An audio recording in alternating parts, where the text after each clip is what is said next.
You know how every City Skylines YouTube creator has a road hierarchy video? Yeah, this is mine. It's simple, it's clean, and you too will be able to pick up what I am putting down. If you want to learn what the heck road hierarchy is with some vanilla traffic tips, let's get into it. First, let's look at a real life example of 4 different types of roads. This is Bowmanville, Ontario in Google Maps. And let's get into Street View right around here, right off the highway.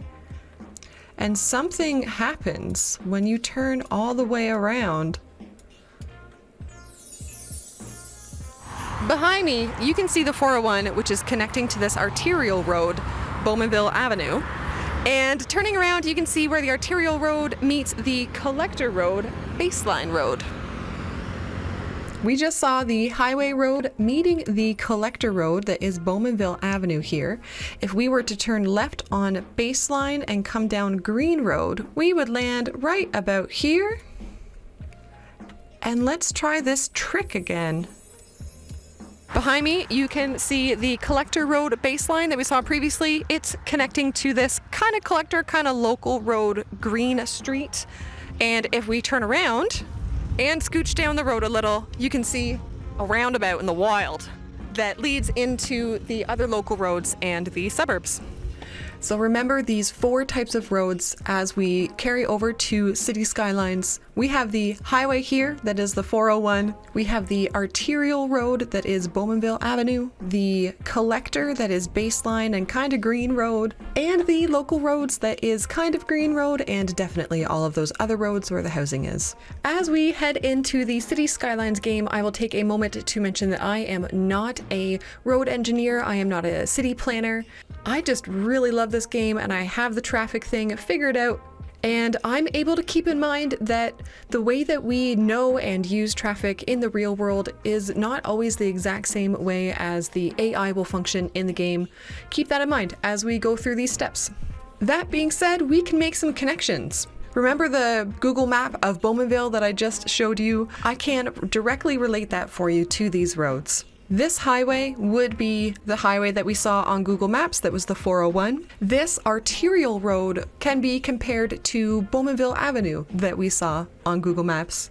This collector road can be compared to Baseline Road. This road is kind of a cross between a collector and a local, just like Green Road was. And then of course you see all the little local roads feeding into what will be some housing. Let's use this graphic to help us understand road hierarchy. We see 4 types of roads, each having a different purpose and different intended volume of traffic. The purpose of the highways are to bring people from outside the visible tiles of the game to or from your city, often just the edge of the city, as quickly as possible. From there, your citizens use the connected arterial roads that are meant only to bring people further into the thick of your city where the collector roads are. They are intended for smooth flowing through traffic from the highways to the collectors, not for stop and go traffic such as people pulling into driveways of houses or parking spots at shops. Next, we have roads whose purpose is to collect traffic from the local areas and funnel them through to the arterial roads at dedicated points, or the reverse. Take traffic from those dedicated points on the arterials and disperse them through to the local roads. These are your collectors. Finally, the local roads are where the majority of the stops happen at places like houses, shops, workplaces, or services. They hold the end destinations for your citizens. To keep things simple within the game, I attribute the tiers on this graphic to a type of road within the game, and they're each shown in their own tab on the roads menu. I use these small roads for local roads, medium roads for the collectors, large roads for the arterial, and of course highways for highways. For zoning and buildings, of course there is nothing on the highways, and I strongly encourage you not to zone or even place service buildings on the arterial 6-lane roads.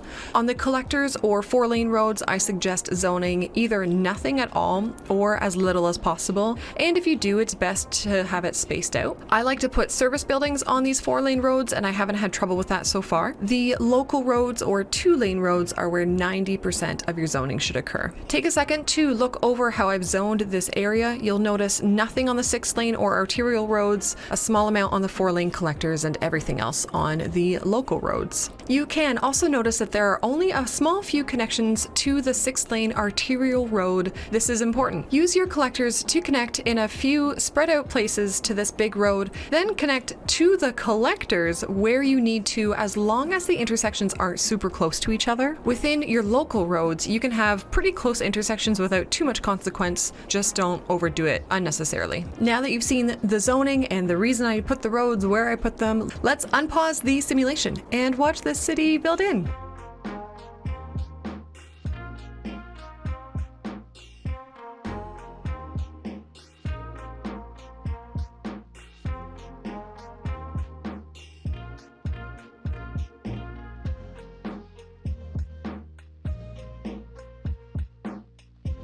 Here's the city with everyone moved in. With all of the buildings in, you can really tell where I have chosen not to zone. And that is a great segue into the vanilla traffic tips part of this video, because yes, zoning is one of those traffic tips. Taking this section, for example, if we were to zone in some buildings right here, let's say some commercial shops, what would happen is people on this lane would be turning in and out of those shops, and then the people behind them would have to stop and wait while all they're trying to do is get to this 4-lane road to get into the 2-lane roads. But now they have to stop and wait and stop and wait and stop and wait, and eventually it tails back all the way back here. I mentioned it before, the purpose of these main 6-lane arterial roads is only throughfare. They want to get from back here on the highway, top right of the screen, through to this collector road here. They don't want to stop in between. Your goal is to make them not stop in between. You know how else you can do that? By getting rid of your stoplights. And you can do that in vanilla too. Typically, when you're using the vanilla game and you bring 2 roads like this together, the game will automatically put traffic lights in there. Yes, if you have the traffic manager mod installed, do your stuff. But in vanilla, all you need to do is come up here to your info views,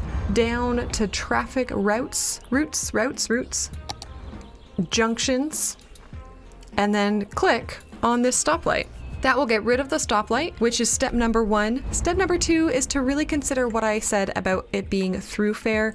So you want these guys to be able to go through continuously without any interruptions, but someone coming out of here trying to turn left may interrupt them. So make them stop first, and that will allow these guys to come through no matter what. Then when there's nobody blocking them, this guy can come out. So if we leave this info view up, you can see on my 6-lane road, I've got stop signs making people stop before they turn onto the 6-lane road all along it.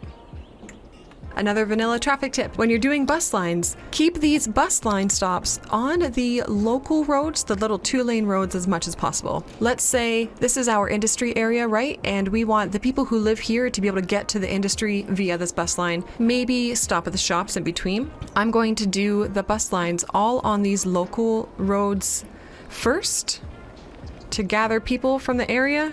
It's not a very well thought out plot, but that's fine. I'm not going to stop on this collector road here. I'll do maybe 1 stop here, 1 stop back here, 1 stop here, all on these local roads. I will not stop on this collector or this arterial or this collector, and I'll start bringing them into the local roads in the industry, and then we'll travel back in a similar fashion. The reason for this is the same as the reason for not zoning on those main arterial roads. If we had put a bus stop here, let's say, because maybe we wanted to service both this area and this area, people traveling along this collector trying to get out here will have to wait behind the bus stop before they can go through. And you want traffic moving on every road that's not a local road. You want traffic moving with as few stops as possible. A tip specifically for helping with industry traffic is to think about where you're placing your industry and have the trucks going in and out of the industry going through as little or preferably no other zoning areas before they get out of the city. So this is a pretty good example. This is our forestry industry down here. If these guys want to export their goods via this highway up here, which right now is their only option, they just have to get out from this local road road to this collector to this arterial, and then there's nothing stopping them as they get through to the highway, which means that all of these trucks that are coming in and out won't hold up people getting to or from their houses, and the people getting to or from their houses won't hold up the industry trucks. Where you would not want to have industry along with the pollution factor, because if these guys wanted to get their goods out to the world, they would have to go through and interrupt all of this residential traffic and all of the other traffic kind of collecting in these collectors,